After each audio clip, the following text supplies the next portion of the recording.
Eccoci qui ancora insieme questa mattina, abbiamo cambiato argomento, ci stiamo occupando adesso di divorzio facile. Vi presento Valeria Quaglia, avvocato e anche presidente dell'Associazione Matrimonialisti Italiani, la sezione Veneta. E buongiorno e benvenuta. Buongiorno a lei, grazie. Benvenuta anche perché ormai è all'8º mese di gravidanza, sì, per cui insomma siamo a rischio questa mattina. Speriamo di no. No dai, assolutamente, in ogni caso speriamo che tutto quanto proceda come Dio vuole, come si dice. Sì. E grazie di essere venuta, l'abbiamo chiamata perché come sapete da qualche tempo è possibile il divorzio facile, è un metodo che consente di divorziare senza passare dall'avvocato ma semplicemente davanti al sindaco, e quindi volevamo saperne di più, e dall'Associazione Matrimonialisti Italiani possiamo senz'altro conoscere tutti i particolari di questa novità. Intanto vogliamo specificare che si tratta di divorzio facile e non di divorzio breve. E sono due cose diverse. Sono due cose diverse perché il disegno di legge, quello del divorzio breve, cioè un'abbreviazione dei termini per ottenere il divorzio a seguito della separazione, che è di 3 anni, adesso è al vaglio del Senato, nel senso che è stato approvato il disegno di legge dalla Camera il 24 maggio 2014, quasi all'unanimità, però questo disegno adesso è fermo, arenato al Senato e si sta discutendo. Un gruppo di 36 senatori con in testa il nostro Veneto Sacconi che lo sta osteggiando, mentre il divorzio facile è diventato già realtà. Sì, già il decreto legge del 12 settembre, il 132/2014, l'aveva previsto. Il decreto legge, come sapete, entra in vigore immediatamente, ha una vigenza di 60 giorni, se poi viene confermato, o meglio convertito in legge va avanti, altrimenti decade con effetto retroattivo. In questo caso è stato convertito con la legge 162 del 2014, quindi al 10 di novembre è entrata in vigore definitivamente questo famoso divorzio, separazione semplificata, che consente di bypassare più che l'avvocato, cioè anche l'avvocato, ma soprattutto il tribunale, cioè non è più necessario come era prima, che non era possibile evitarlo anche in caso di totale accordo tra le parti, di andare davanti al tribunale. Adesso invece è possibile. E infatti ci sono molti sindaci preoccupati perché devono gestire anche una gran mole in realtà di richieste che stanno cominciando ad arrivare in tutti i comuni e insomma intanto è una cosa nuova e quindi per loro è complesso probabilmente da gestire, e secondo insomma è un lavoro in più che viene fatto agli uffici del comune, e quindi anche loro sono un po' preoccupati. Per sorridere un attimo prima di entrare all'interno di un tema che comunque è sempre doloroso, anche se si arriva alla fine ad un divorzio al termine di 3 anni di separazione, quindi probabilmente in maniera molto convinta, però è molto doloroso. Volevo farvi vedere, se la regia lo può far vedere, questo articolo della Tribuna di Treviso. Uno dei primi casi in Veneto è un'ex coppia di 75 anni che è arrivata appunto a chiedere lo scioglimento del vincolo matrimoniale in municipio alla vigilia praticamente delle nozze d'oro, quindi insospettabilmente appunto ci si arriva a divorziare anche dopo una vita insieme. Succede di tutto, insomma, dalla sua esperienza. Sì, dai più giovani che magari divorziano, anzi si separano, perché noi non possiamo divorziare subito, ma prima dobbiamo passare per la separazione. Quindi si separano magari dopo anche solo 3-4 mesi di matrimonio, alle coppie super collaudate dopo 50 anni di matrimonio, si vede di tutto. Assolutamente, insomma, quando non si vuole più stare insieme è forse anche giusto che sia così. Liberi di cambiare. Veniamo a noi, il divorzio semplice. Allora, come funziona? Cioè, sostanzialmente, poniamo caso, siamo una coppia semplice, senza figli, perché diciamo che la pregiudiziale è quella. No, possono esserci anche figli, ma devono essere maggiorenni ed economicamente autosufficienti. Quindi anche con i figli si può, basta che non ci sia da statuire in ordine all'affidamento e al mantenimento dei figli, e quindi sostanzialmente si discuta solo su questioni che riguardano i 2 coniugi. Questa è la condizione. Diciamo che di solito si arriva già a una separazione con un accordo che decide sugli immobili, sulle proprietà, sulle parti economiche, quindi quando si arriva di fronte al sindaco in che condizioni deve essere l'accordo? È ovvio che le parti, siccome quello che è la separazione o il divorzio può fare sia la separazione che il divorzio che la modifica delle condizioni di separazione e di divorzio.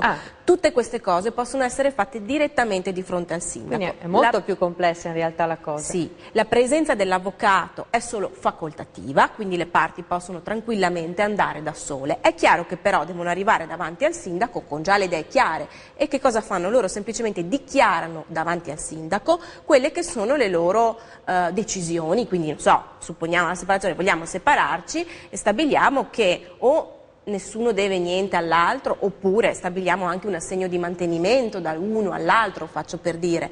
A quel punto il sindaco deve ovviamente verbalizzare, deve ovviamente ratificare questo accordo che viene fatto dalle parti davanti a lui, quindi loro dichiarano, il sindaco lo scrive, diciamo così. Quindi il sindaco è una figura di ufficiale giudiziario che non può intervenire. Ufficiale di Stato civile, sì. Non ha assolutamente nessun potere, nessun dovere di entrare nel merito, sindacare, valutare, verificare, cioè assolutamente zero. Lui semplicemente trascrive quello che è l'accordo già preso dalle parti. Chiaro che le parti devono arrivare là e sapere già cosa vogliono, certo. Perché il sindaco non ha nessuna funzione consultiva, di aiuto, né di verifica poi.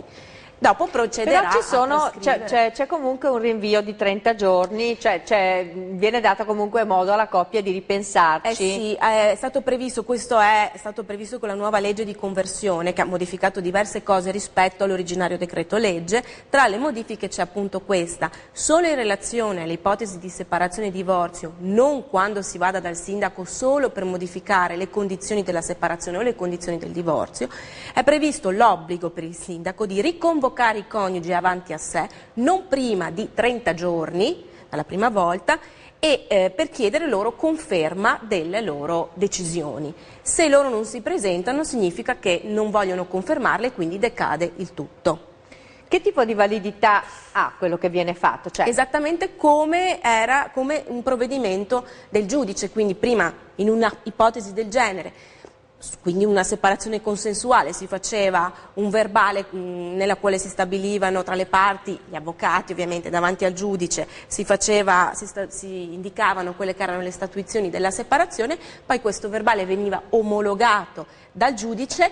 Ecco, questo provvedimento qui, del verbale omologato, è esattamente la dichiarazione che viene poi fatta davanti al sindaco, quindi ha esattamente lo stesso valore, può essere direttamente annotato nei registri di Stato civile, quindi se poi viene dichiarata la separazione verrà appunto annotata a margine dell'atto di matrimonio, quindi è la stessa valenza. Nella casistica normale di attività forense, diciamo così, quanti sono i divorzi consensuali e quanti invece sono quelli che poi alla fine hanno bisogno di lunghi percorsi giudiziari per l'accordo? Allora, io devo dire, nella mia esperienza forse sono stata particolarmente fortunata o sono riuscita a mediare, diciamo così, tendenzialmente la maggior parte sono consensuali, ma anche perché noi avvocati, diciamo, almeno la maggior parte di noi, auspica sempre che si arrivi ad un accordo, ad una soluzione comunque condivisa tra le parti. Magari non ci si arriva subito, perché magari si parte con una giudiziale, però poi alla fine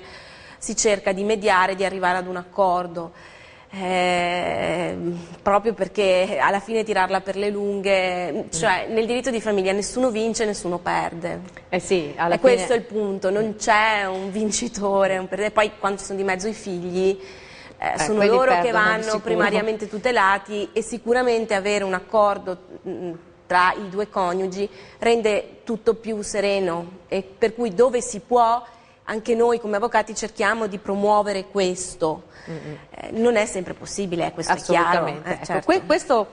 Questo tipo di risorse, di possibilità, questa del divorzio semplice, secondo lei a chi può essere destinata facilmente? Perché ho sentito appunto che si possono fare, io immaginavo che fosse soltanto come una ratifica di un percorso che era già ampiamente consolidato. Invece si possono fare anche diversi step e modifiche, mi accennava prima. Sì, in che senso? La modifica delle condizioni? Delle condizioni che, cioè, della non è separazione soltanto già fatta? Sì. No, non è solo la separazione e il divorzio, ma anche un'eventuale modifica. Tutta la fase intermedia tra la separazione e il divorzio, quindi i cambiamenti delle varie statuizioni. Sarà stato stabilito magari un assegno di mantenimento di un certo ammontare, poi si decide di, non so, diminuirlo o aumentarlo, si può andare dal sindaco a decidere questo, insomma, cioè dichiarare più che si decide prima, si dichiara davanti al sindaco e lo si, diciamo, mette nero su bianco. Ecco. Da un lato, quindi, io devo fermarmi perché c'è una piccola pausa pubblicitaria, poi glielo chiedo, c'è una responsabilizzazione ulteriore della coppia, quindi.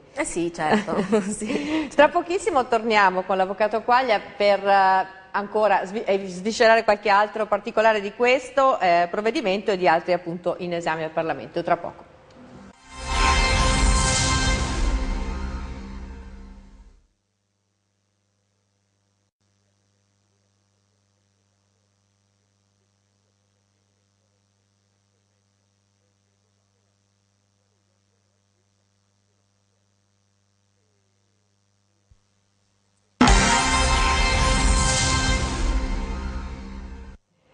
Eccoci qui, siamo con l'avvocato Valeria Quaglia, che è presidente dell'Associazione Matrimonialisti Italiani, la sezione Veneta. Stiamo parlando del divorzio semplice, che è stato appunto approvato da pochi mesi e già ha visto un successo, nel senso che i comuni stanno ricevendo un sacco di richieste di questo tipo di procedura e stavo appunto chiedendo all'avvocato, questo responsabilizza di molto la coppia in un procedimento che, come anche lei diceva prima, in ogni caso richiede una certa un compromesso tra i due coniugi. Una dose di collaborazione ci vuole, credo. Sì, penso di sì.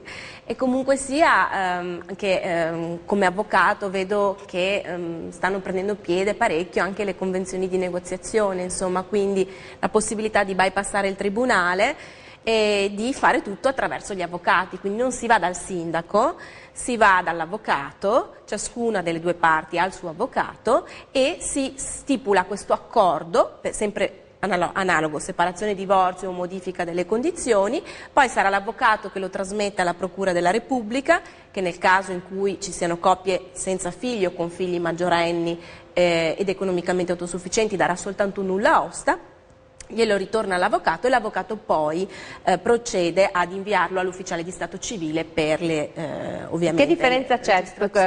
Che cos'è questa convenzione di negoziazione? Beh, chiaramente la differenza è che in questo tipo di accordo le parti vengono assistite dai loro rispettivi avvocati. Quindi è più utile se ci sono proprietà, se ci sono questioni da sistemare con i figli.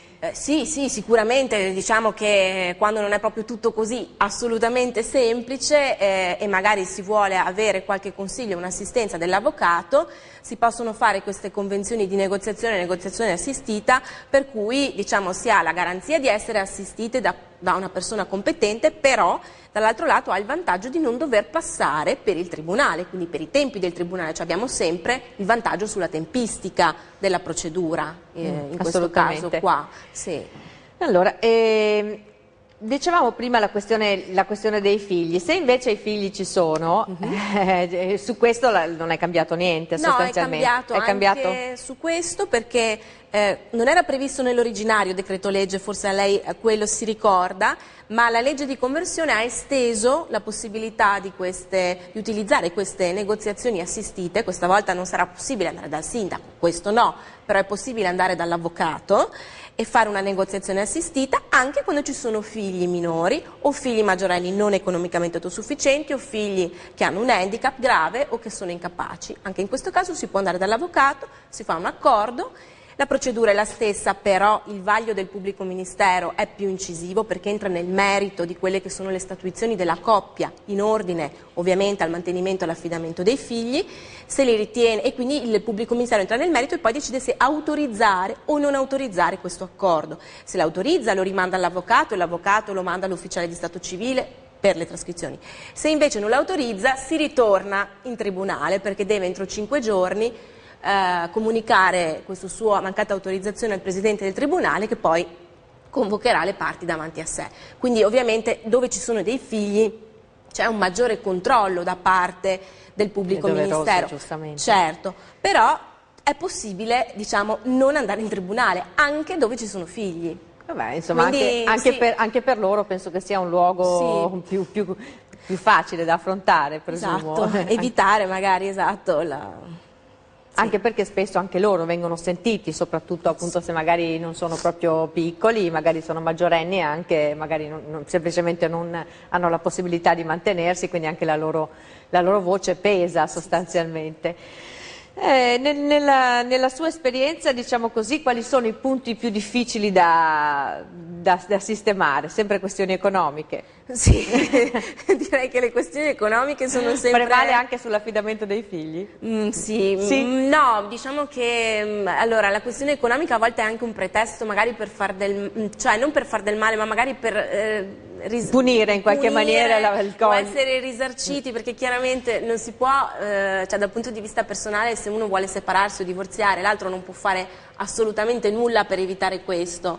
Ciò su cui può puntare i piedi magari sono proprio le questioni economiche e purtroppo spesso magari utilizzare i figli come strumenti per far male all'altro, questo è ovviamente sbagliatissimo, però a volte, e magari non proprio così di rado, capita nelle dinamiche di coppia che ne fa le spese sono proprio i figli, insomma, ecco perché... In questo ruolo anche dell'avvocato è si sostanziale. perde la razionalità, no? Quando, ecco, e quindi si fanno degli errori dettati dalla sofferenza, insomma. È vero, anche perché soprattutto dopo tanti anni che sei insieme presumo che ci sia anche una certa instabilità, è difficile come professione? Certo. Sì, molto, devi essere anche un po' psicologo. Penso sì. Sì. Assolutamente. Sì. Senta, parlando invece di costi, perché alla fine questo strumento è stato fatto anche per cercare di venire incontro di ridurre i costi certo. per le famiglie che magari già quando affrontano una separazione vedono, diciamo, divisi perlomeno i patrimoni e i redditi della famiglia e quindi magari aumentate le spese perché magari il papà deve trovarsi un'altra abitazione spesso. Adesso so che è cambiato un po' la filosofia anche dei giudici, per cui spesso magari anche sull'attribuzione della casa o l'assegnazione dei figli è cambiato molto. Oddio, le regole sono sempre quelle, quindi l'assegnazione della casa familiare va a chi ha l'affidamento dei figli, insomma, che poi l'affidamento è di solito, anzi sempre condiviso, ma c'è un collocamento prevalente presso uno dei due genitori ed è a quel genitore che ha il collocamento prevalente che viene data l'assegnazione della casa familiare, che è un istituto posto a tutela dei figli, certo. non della persona a cui viene data, per cui questo rimane. Rimane però appunto con il fatto che spesso vengono assegnati ad entrambi i coniugi, adesso i figli. Dipende se si fa magari un affido alternato, cosa che non ho ancora mai visto, perché se no il figlio sarebbe un pacco che sta un po' a metà e metà ed è abbastanza difficile, dipende. Si cerca sempre di guardare l'interesse del figlio, insomma, in tutto. Allora, dicevamo di quanto costa alla fine questa procedura del divorzio semplice. Oddio, io non so quella davanti al sindaco perché chiaramente gli avvocati tendenzialmente ne rimangono al di fuori. Sono poche decine di euro. Mi pare che abbiamo detto il bollo 16 euro e qualcosa euro, sì. E basta. Chiaramente per quanto riguarda l'altra procedura, quella di negoziazione assistita, lì cioè la riduzione dei costi c'è, ma non credo che sia tantissimo, nel senso che se stiamo confrontando una comunque situazione già consensuale, cioè anche quando si va in tribunale con una situazione diciamo non conflittuale, dove anche il lavoro dell'avvocato è ridotto perché si tratta di magari così assistere un po' le parti, però poi sostanzialmente si trovano d'accordo, non è che questo incida tantissimo cioè le parcelle non sono così elevate nel caso di consensuale, quindi anche nel caso di negoziazione assistita siamo là, insomma. Quindi i vantaggi sono più che altro... Se si va dal sindaco senza l'avvocato, indubbiamente è un vantaggio. Nell'altro caso... Più o meno il costo è lo stesso, il vantaggio è in ordine alle tutele e le tempistiche Sì. Insomma, e le è successo qualche volta che due coniugi che volevano divorziare alla fine ci hanno ripensato? No. Quindi quando si arriva davanti all'avvocato le idee sono già ben chiare. Sì, di solito sì, di solito sì. Io ringrazio l'avvocato Valeria Grazie. Quaglia di essere stata con Grazie a noi lei. questa mattina, in bocca al lupo per tutto. Grazie, Creppi. Anche per la gravidanza che appunto ormai è quasi a termine. Tra pochissimo ci troveremo con il professor Daniele Berto, psicoterapeuta, e vorremmo parlare di questo film che è in uscita appunto in tutte le sale, le famose 50 sfumature di grigio, per parlare però di educazione sessuale dei nostri ragazzi. Ma è questa l'educazione sessuale che vogliamo per loro? Non credo, vero? Tra pochissimo ne parliamo. Grazie.